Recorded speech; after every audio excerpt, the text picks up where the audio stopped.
these picks. I'm hoping, but no luck there so far. The band's pretty standard. We have the Akali and the Aurelia. Aatrox, there it is, the Yuumi band. Come on, I wanted to see it. Yeah, I'm expecting a first pick on that one, so thankfully it's out of the way. Sylas is still available, so I wonder, at this point, if I'm Vici Gaming, I'm definitely looking to first pick that one.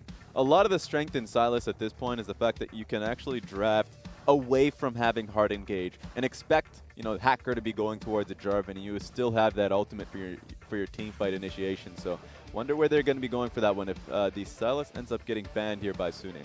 Well, Suning has the option, but if you give it away, maybe you get a flex pick of your own. You know, the Rise is still on the table. That's true. Very powerful flex pick. Top of the meta, as you will. It's a great trade here. So I would value the Rise personally, and I love the fact that Suning has left both options up so they can trade.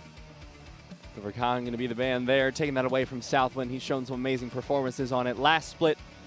And at this point, this is when Long is asking his mid laner what he would prefer here, because, you know, Rise and Sylas, if Ian, whoa, they're not even going to go for either. That's really interesting to me. It's a good challenge to Suning and saying, you know, can Suning play, want to pick up both champions, but being on red side and having to choose both Rise and Sylas, that takes away your ability to counter pick. So depends on how comfortable they are. You definitely want to play against the Sylas a little more. So if I'm Vici Gaming, the fact that they picked up the Nico, I mean, it's just a great lane over Sylas. Sylas really lacks in terms of consistent DPS in the early laning phase. So if it goes top lane, you're going to have some problems. Well, the Sylas has been locked in so far for Suning. Still have their second pick on the board. Whether they will pick up the flex pick Rise or leave another option open on the table is yet to be decided. Oh, Jace as well. Forgot about that flex pick. I expect it to be going towards Biubiu if it does get locked in. So it's a good response here, knowing that Vici Gaming is very likely to send that Nico up to the top side of the map. Going to be interested to see what Suning is looking for. They're the type of team to allow Smlz's pick to go to second phase. It's fairly risky. I do not think they should leave their support to second phase, as you can already see in the bans. Two support bans of Rakan and the Yuumi, it really puts SwordArt in a bad position if he holds off his support until second phase. Well, so far it looks like they're going to be trying to look for a jungle pick here for Youdang. Will be the Jarvan the fourth locked in. I'm expecting an AP Nico then, because that is a great combination to have. One of the greatest weaknesses of AP Nico is essentially just keeping them in the damn ultimate. So Glacial Augment is a great boost in helping that one. GLP really does a lot of good work, but even then you need a little bit more help, and the Jarvan Cataclysm will do wonders. So much AoE slows coming out from the Nico as well, so that's a lot of teamfight pressure. Plus you add the Rise into that, suddenly you've got map mobility on top with the Realm Warp, so they will pick that one up for themselves. Still flexible though for the solo lanes, because you have the Rise and the Nico, which can go top, mid, and AD carry if they so decide. Yeah, it's all dependent on the matchups here. So if I'm Vici Gaming, I would actually prefer to have Rise in the mid lane, recognizing that it might just be a bad matchup if they send the Jace mid, but still say that I have the flexibility with my ultimate, my Realm Warp, to have positioning. If I have shove in lane, I can choose to be going top side to help out Chelizi and his Nico, or go to the bottom side of the map, and I know that Southwind is going to be choosing something that has, you know, engage heavy, and I have some help with. It does put ownership on Youdang, by the way. He's in a bad matchup. Jarvan versus Rek'Sai doesn't work too well for the Jarvan most of the time. So if he gets it up early on, expect Ian to be underneath his tower, unwilling to make the response. Well, that's the thing, too, because wherever the Jace goes, you've got a Rek'Sai to follow up. Those are some scary early ganks. Those are some scary level 6 ganks as well. Just depends, right? Because if I'm seeing Suning picking an early game, you know, good matchup jungler, I do not see why they would send the Jace mid. I would expect them to send Jace topside and then have Sylas mid, where Sylas actually lacks in a lot of early laning phase pressure towards a lot of these champions like the Rise. But the early jungle boost there makes it so the 2v2 is all the better. Because think of it this way, I mean, you have Abscond Duct, that's great CC setup for the Rek'Sai. Already on that one, you should be able to burst down one champion if it's the Rise with the Jarvan, and it gets Sylas out of the laning phase, where I wouldn't have that expectation for the Sylas in the top side of the map. So I'm expecting a Sylas mid. Okay, and we have Raz, we have 6 support bans. Yep, that's what I said, man. Ooh, this is what I love to see. Okay. I mean, we've already seen a few Sona support games already, so it's fun to see Sona already just coming out there. It seems like the Sona Taric lanes that's been coming out pretty consistently have just made people realize that Sona's a pretty good champion. Sona's pretty damn fine. Now, the Taric himself is not banned, so anything is possible. And if I'm Suning, you can immediately go back to that Sona Taric. I like that Vici Gaming are starting to draft towards push here. I love the Xayah, regardless of Rakan being banned. A great way to deal with the potential Sona Taric is to legitimately just shove and look to take turret pressure down. So I'm expecting Youdang to be playing to this. Ooh, take it away from them. Okay, all right. So it's going to be, this is interesting now. What's interesting? This could be the Sona Tahm Kench bottom lane. No, people have been playing it as a response. So, like, look, when you're in solo queue, when someone has picked up Sona and you're intending to go Sona Taric, obviously people are going to take Taric away. So what do people go to next? It is the Tahm Kench. There's been a lot of Sona Tahm Kench in solo queue. So it's not, you know, at all foreign. I would have expected Smlz and SwordArt to have practiced this. One thing to make a mention of is when Tahm Kench did get, I want to initially say nerfed, but it was just a huge shift to his playstyle. No longer is he the type of champion to just whisk his AD carry out of there scot-free, evade almost every gank because of that movement speed. It seems like he's essentially just like, you know, if you want to protect your AD or bottom laner, you're going to be sitting still for a little while. So he's not so much there to protect, but he's certainly there to attack. A lot of increased damage, refund on mana if he's using his W on the enemy champion. So there's a lot there to increase and boost his fighting strength in the lane. My question then is how Sunni's composition is going to work as it goes into the later stages of the game, because to me, it feels like there's not a whole lot of damage drafted that lasts throughout the mid game, because Jace, very heavy on the lethality, Rek'Sai falls off in the later stages, and Sona does damage, yes, but Sona and Sylas, both, that's all your damage source, both AP. Sona's out. No, Jace does a lot of damage later on. At this point, I'm expecting to go, you know, 1-3-1 is my expectation. Perhaps with the added pressure with the Sona Tahm Kench, they can essentially move as a group. What Tahm Kench does provide to you, and this is something that I want to see a lot during this game, is if you are put in a 1-3-1 position, as I think they should be, then you can start really looking to ambush people, specifically the top laner. If the Nico's trying to match the Jace, well, guess what? I'm going to roll up on you.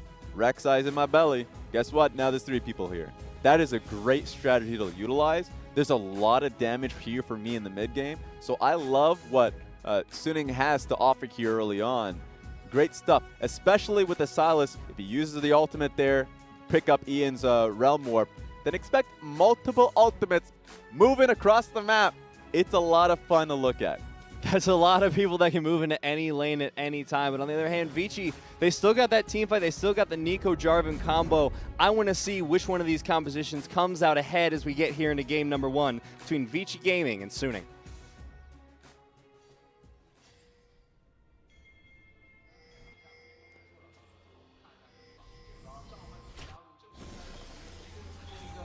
Are we just going to watch all angles of the Naruto run animation? Looks like, but it's getting ruined there, Raz. There's just too much rotation.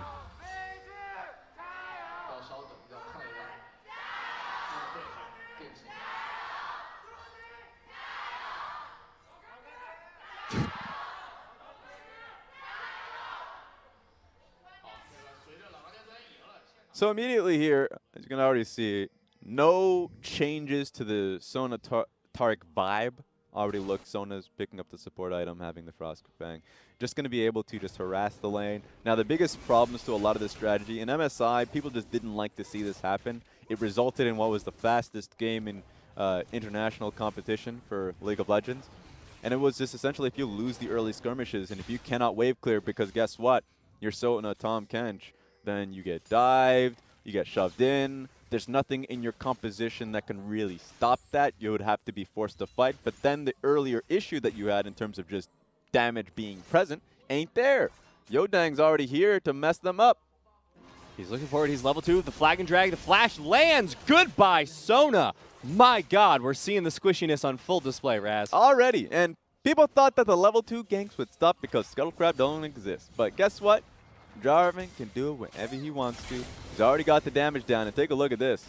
Chelizi just getting chunked out there, down below half health now. Biubiu, all he loses is a little bit of mana. So already, you know, coming into this one, calling Biubiu and saying that he should recognize his role as a facilitator and perhaps a tank. Already starting that one and saying, shut the hell up. I don't want to hear that. So great early trades on the top side of the map, and it allows Suning a lane to play through. And a lot of the times when you look at where the jungler should be pathing early on, I'm sure the early game plan was to go straight through the mid lane. But if you're going to keep looking for trades like that, Hacker has a possibility of looking for a top lane dive, but looks like he's hunting here. Looking for Ian, but Ian's going to play pretty safely. He still has the Aftershock and the Flash available, so not a whole lot of damage will be able to land on him. Sees him. Hacker going in for the invade. He found Youdang, level 2 versus level 3. There's the smite away. Youdang keeps the blue buff and his life. All right, nice smite on that one. Of course, increasing his HP so he can last a little bit longer. But the sad fact of all of this is that Hacker's going to have a go at his blue side jungle. So Grom, likely Wolf Camp as well if he's willing to make the adjustment. That just makes it so much harder for Chelizi. Take a look at the minimap and just see how isolated he is now. Youdang, if he wants to take the proper experience, he's going to be going to the right side of the map and trade sides. But you already saw how bad the trades were going for Chelizi. If he takes any more bad trades there, instantly Hacker goes for a dive. The bright side of that, though, is if Hacker stays up towards the top side of the map, suddenly we could see more ganks down into the bottom side. We already saw the first one go incredibly well for Youdang in the bot lane of Vici, so Puff and Southwind could be popping off more. I'll say this. Now, Smlz did a good thing in keeping hold of his flash. Now, maybe he just didn't have time. He was CC locked to be able to use it, but I just think strategically there's a great idea. If you already know you're going to die there, hold on to it firmly. Now, SwordArt and Smlz can deal with that gank if it comes by. This time around, they can expect it, where last time they were like, why was he here to begin with? Meanwhile, the top side, Chelizi, this time hasn't been chunked down just yet, so he's holding his own, but he is down almost a full wave in CS. But as we're rotating across the map, you're looking at Southwind. He's looking for something. Hey, what are you doing? Where are you going? He's going on an adventure, Raz. Looks like it's landed him in the middle lane. Well, I mean, at this point, Ian, I'm not too sure if he wants to base. He's at a pretty decent spot, and he's not looking to allow Youdang a path to gank here. In my mind, he's just trying to farm up until he gets towards... I'm not even sure if he wants a tier at this point. I think a great idea would go for a Lost Chapters to boost his early lane. So he might be in lane for a little while longer. Oh, where are you going? Hey! We just had a little explanation about why you should I want stay, Lost Ian. Chapter. You better not be getting that tier from me. All right. You know what? You're fired.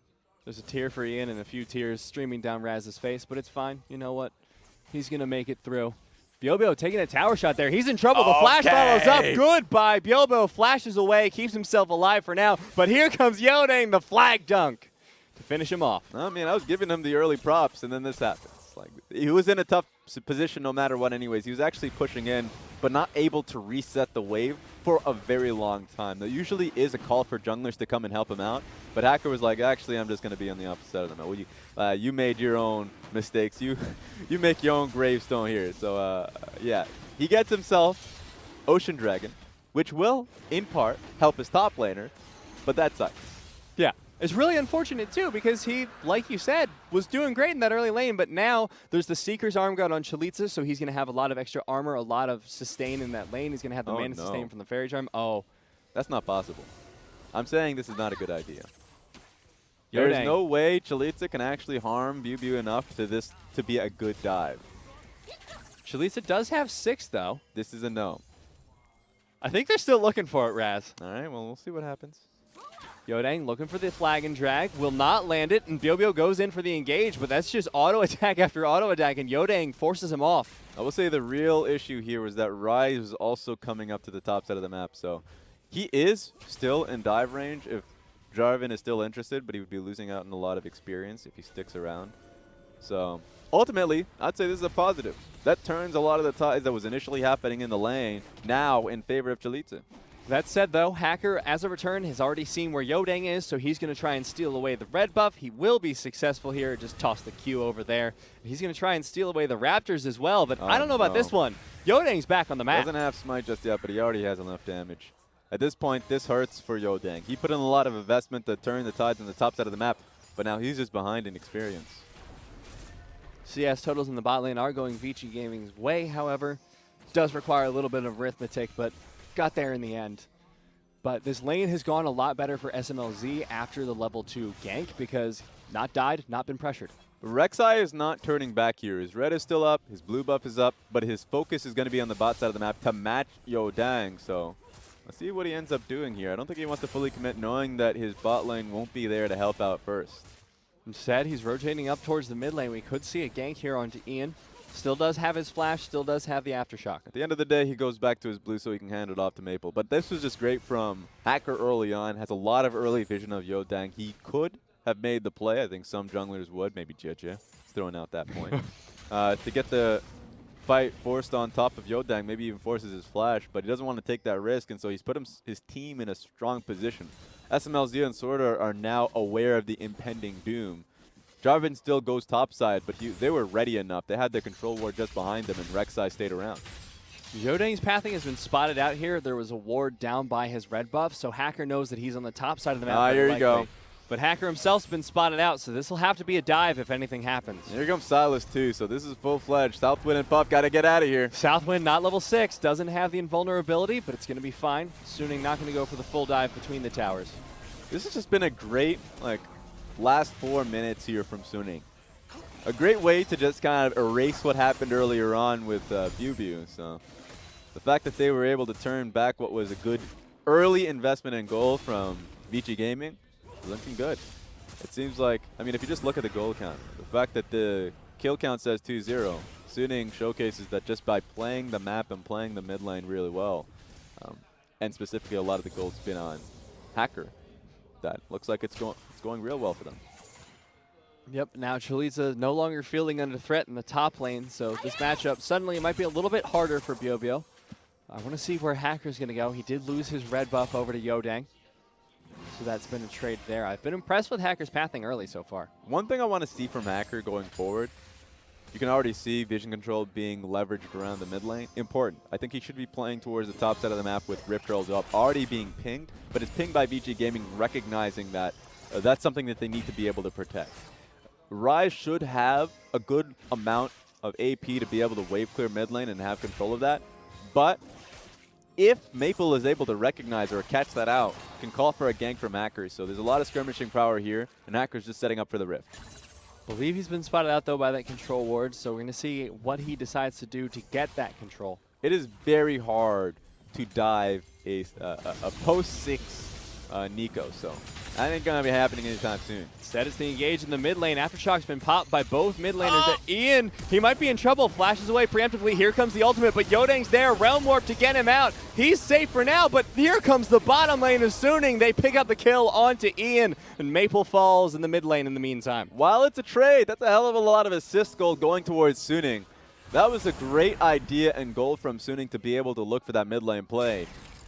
At the end of the day, man, one thing I didn't even make a point about is that Maple going with Electrocute rather than Aftershock.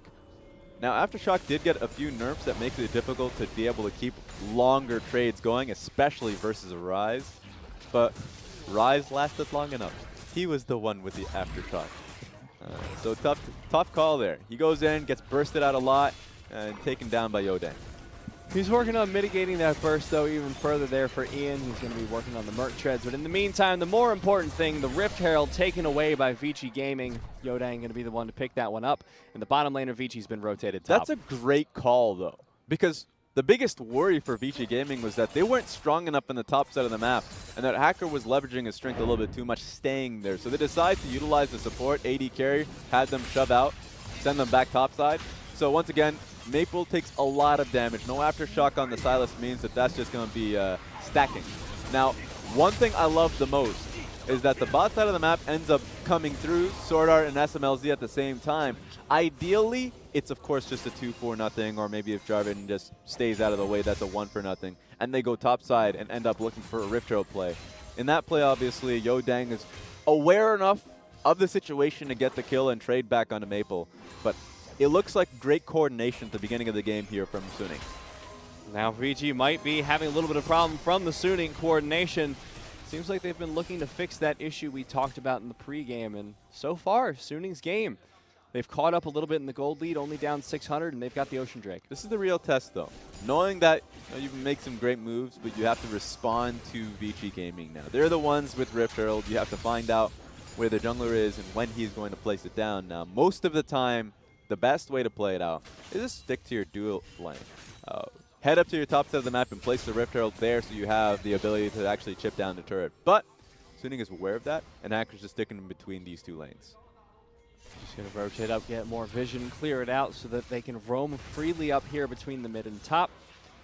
Going to get the Rift Herald as well, so a lot of vision established here in very short time here by Hacker. Suning is going to be real happy about that. Great look at the draw, being able to get Scuttle Crab on the top side of the map.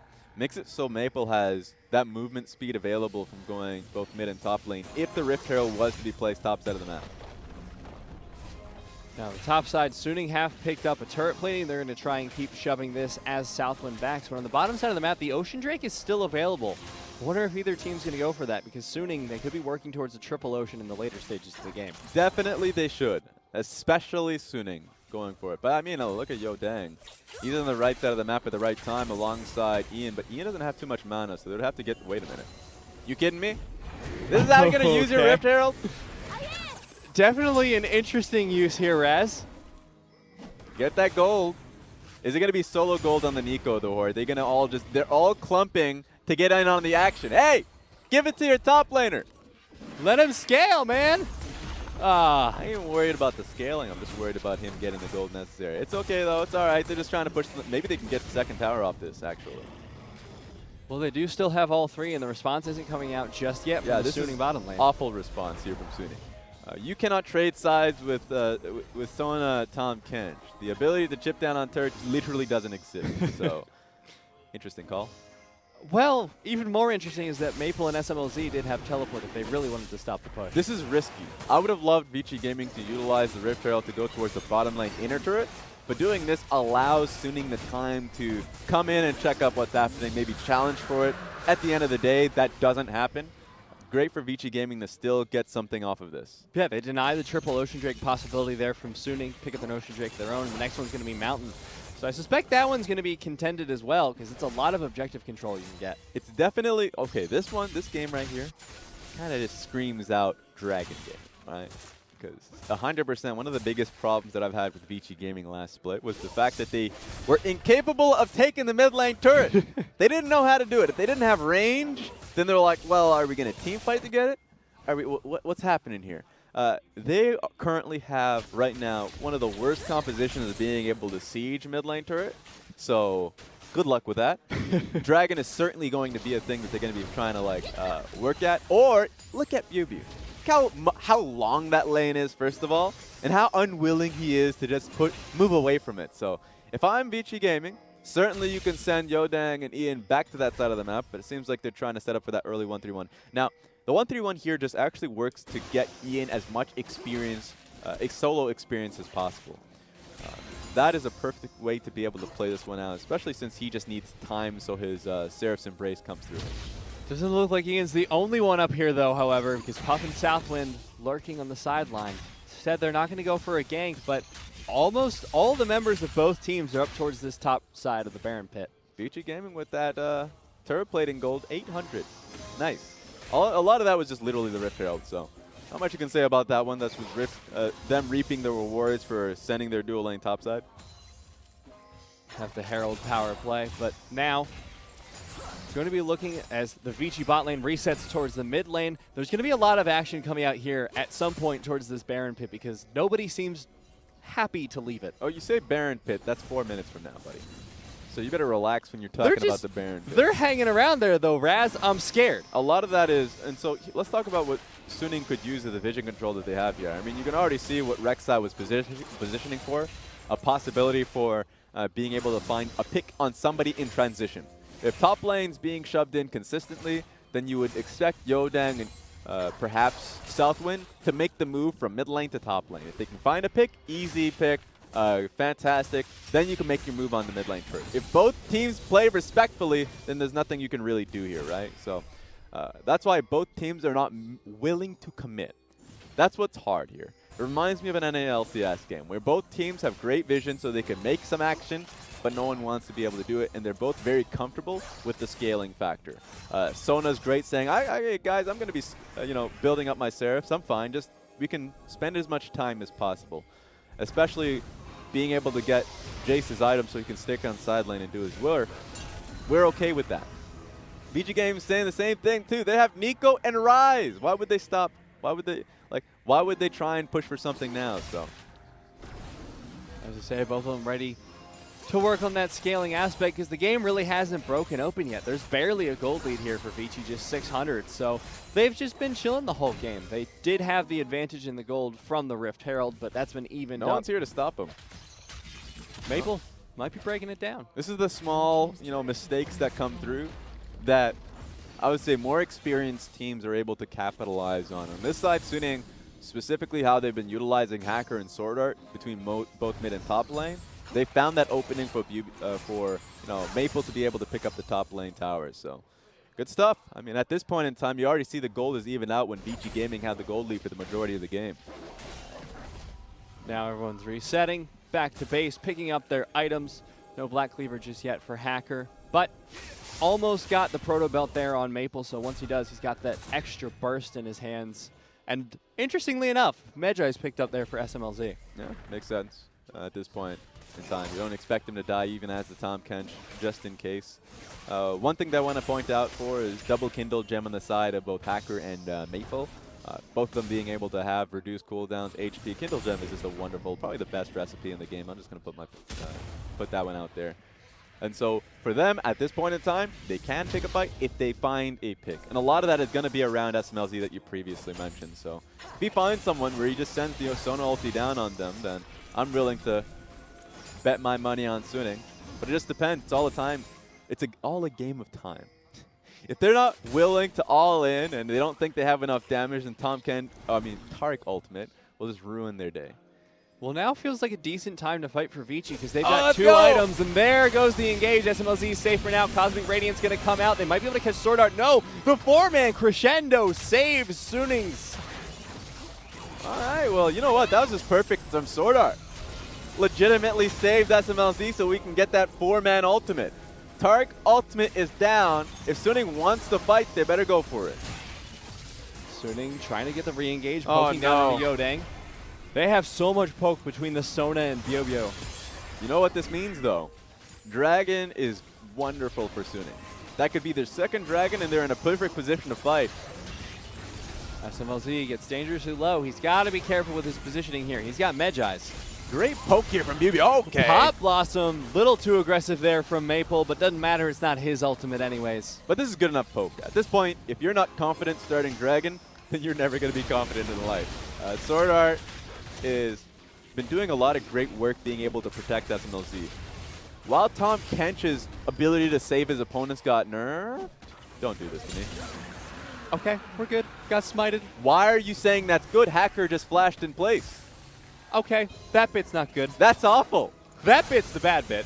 But he got the dragon. I wasn't even worried that Chelizi would outsmite him. I was more worried of the fact that he panicked. This is one of those situations that you're happy that specifically this game doesn't have Pro View. I don't want to see that. But they got Dragon. They get it at the end of the day. I'm cool with it. You think that one's going to show up in the pregame highlight reels, Raz? No. They're going to save him. I have faith in them. Now, Maple rotating into the top lane. The 1-3-1 is still continuing here. Ian getting to scale up, and he's starting to do some scary amounts of damage. Youdang coming in to pressure this tower. They want to answer the top tower that Suning got earlier. That's Cataclysm on Maple's Silas. All right. At this point, Maple has been doing a lot of great work. This kind of reminds me of Invictus Gaming in I'm going to say 2015. I'll say 2016, actually. 2016 Invictus Gaming, they didn't have much talent on the lineup at the time. They had Rookie, 100%. But their issue was their bottom lane always had troubles. They needed to find themselves getting into the late game, but had issues in being able to attain that when early game power was an issue. So guess what they did? Their strategy ultimately was send Rookie up in the side lane, have him wave clear as much as possible, try and defend and slow the game down as much as possible so they can get to team fights. And I feel like right now Suning has been doing a great job at keeping Maple up top lane. That tower has been up for ages. At this point, it's an ancient structure that's been up for like a millennium. You're sending tourists up there for how long it's been up. When it goes down, that's going to be an archaeological dig. It's going to be a problem for them. But Vici now might have some problems of their own because they got to try and stop that scaling somehow. They've got 2 items on Puff, so I feel like they have the damage to try and take a fight, but how are they going to do it at this point? I mean, both of them are confident with their own scaling. That's what to me what the most interesting part of this one is. Certainly Vici Gaming are comfortable grouping up and fighting. But at this point in time, Suning have been keeping themselves on side lane. The unsung hero being Biubiu on the bottom side of the map, always pulling Chelizi away from the team. I think Vici Gaming are far more concerned with the fact that they can't push their will on the enemy team. They can't just march up mid lane. The mid lane tower is still up, and they're a team that has been grouping up mid for the majority of the game. And let's see what ends up happening. Suning wants some action here. Pushing down mid, they've got all 5 members here in the middle lane, which means they have the opportunity to go, but they don't have any sort of pressure here, so Vici's just going to shove them off with the Blade Failure. And there come the backs from Suning as well. So now Vici's going to have free reign over the mid lane, going to be able to clear this one out, push, get a little bit of pressure of their own. But Hacker might be in a little bit of trouble. Youdang goes in, flag and drag, not going to land because of the root from Ian. Unfortunate layering, but that's the follow-up. The Cataclysm expended as well.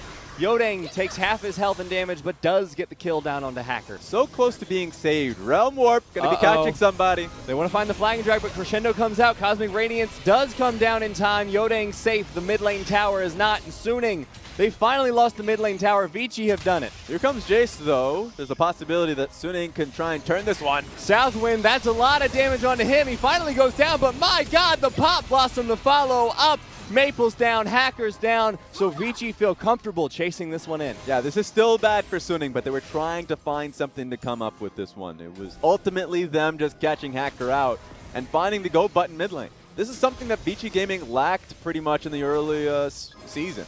Spring Split was poor from Vici Gaming. When they had a lead, they were unwilling to do anything with it, and this time around, Ian said, "No, hop in the bus." Realm Warp straight in there, find someone else. I think this was just perfect from Vici Gaming. Now they have themselves firmly in the lead. Vici Gaming, though, have the tempo lead. Not much of a gold lead to speak of. 300 gold in their name, but the Baron is on the field now. And that's my point. Now, before we get to the whole what are they going to do next, we'll take a look at this replay. I love the fact that Biubiu ended up rotating towards the mid lane. The team saw that as an opportunity. Slow, close to being able to get the upscund abduct on towards Southwind. They still end up getting the kill anyways. Still got traded right back on towards Maple, so that's the risk of not having Aftershock. And then we talk about what Vici Gaming can do next. Because at this point, the vision control that they have towards Baron is the most important thing about this. Too many times that people talk about which team has a lead and then their eyes dart directly towards the gold lead, when it's a lot more about the vision that's placed on the map. Oh, apparently Jarvan wants in something. What's going on here? What do you guys want? Youdang wants an engage, Raz. All he needs to do is to chill out. Have that shove mid lane, go back to the top side of the map. They don't have the vision control over Baron's side. That's actually very weird to me.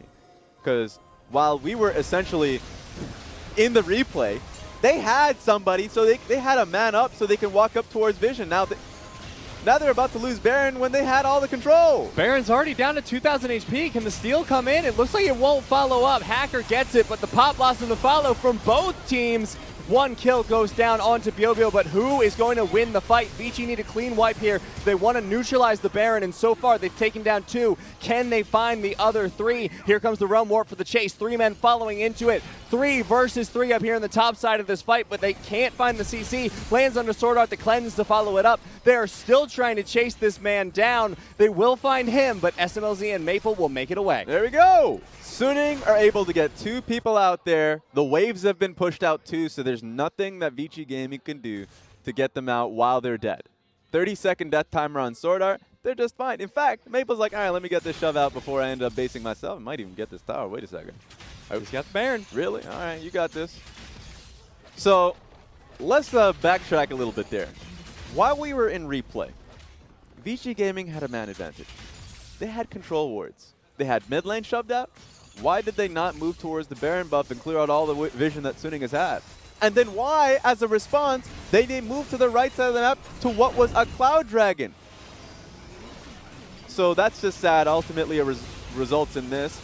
I was surprised that Suning Gaming thought that they can pick up this fight. Sure, Maple had his ultimate all laid down, but I'm still not confident with the follow-up, knowing that Suning really didn't have much going for it. Not enough damage here from Smlz, so they get chased down. I think the best thing they did, they ultimately resolved in, is that Smlz goes up, he has the movement speed. I can say, chill out, guys, I'm out here. Maple moved to the left, so just throwing their friend SwordArt into the wind. What? Youdang. Okay. It's okay. He's fine. Yep. Just standing there, just chilling. Waiting for the red buff.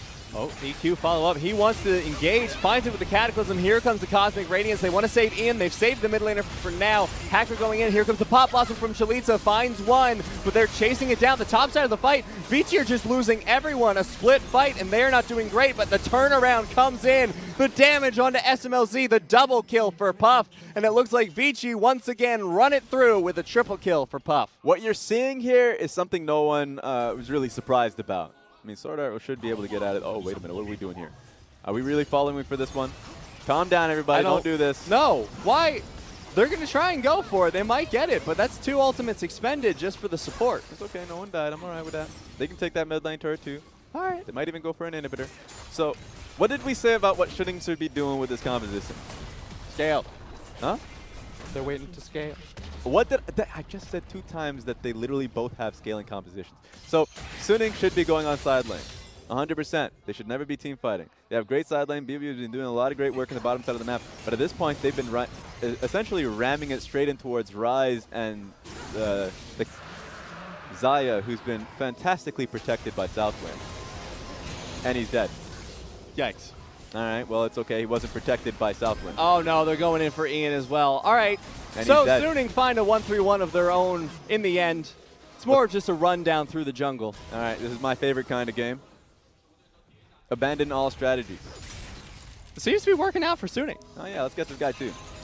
Okay, not going to find the Abscond Duck, but they will find the mid lane tower, so they're not going to be 1-3-1ing Raz, but they don't have to team fight if you've killed everyone. Everything's just a 5 versus 3 right now. 30-second death timers actually means that Suning can take inhibitor and try and fish for another champion. If they get one more kill, they can end the game. Smlz has the damage, doesn't have the ultimate right now, but Maple still has abilities available. 9 seconds They're on looking Puff. for it. Youdang comes in. He is so tanky with that Guardian or the Stone Plate, but Youdang gets popped up. Not enough damage to kill him. They finally get the shutdown. Here comes the stolen Pop Blossom there from Maple. They might be able to find someone else, but no. Wave clear too much from Vici Gaming, and they repel the push. Yeah, Ian is going to come up there too, so that was a really smart play to be able to get that one last kill before Puff came back up. So great from Suning. And it really just resulted in them finding those picks on both Puff and Ian randomly in the jungle. So Vici Gaming, who have been out team fighting Suning as can be expected, and then Suning just find those picks and they're right back in it. So it really is anyone's game. And it really showcases the lack of experience that a lot of the players on Vici Gaming have. That when they have the goal lead, there's always that need, that trust of saying, I can stay on the map a little bit longer. I can pick up a bit more in the jungle. I don't need to back right now. And it seems like the teleport coming through to catch both these people out is essentially what did it. Now, Puff didn't see this one coming. And I don't want to give away onus and responsibility because they thought they could do an extra dragon. Why were you doing an extra dragon?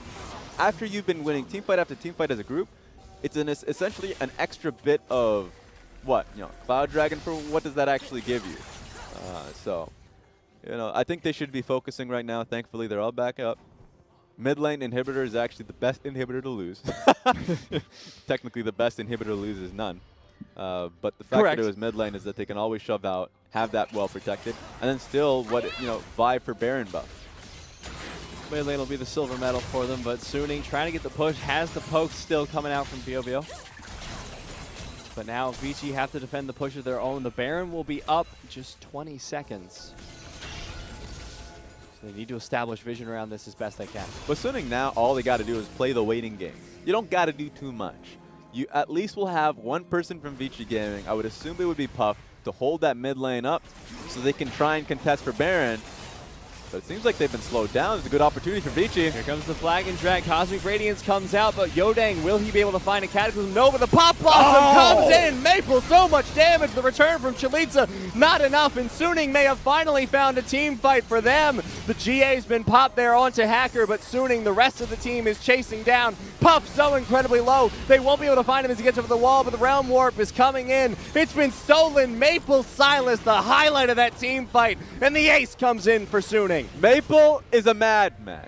That was insane, and now he's just teleporting to pick up the wave. It seems like they want to end the game right now. They're looking for it. They've got it. It's been a long fight for them. It's been a slugfest. They didn't quite get the 1-3-1 they were looking for, but they found something better, Raz. They found the better team fight. They got the picks, and now Suning are pouring into the base. Biubiu even popping the GA for it. He doesn't care. Smlz can't take the tower, but it doesn't matter. Suning are coming back strong. They're looking to make a mark with their first game victory over Vici Gaming.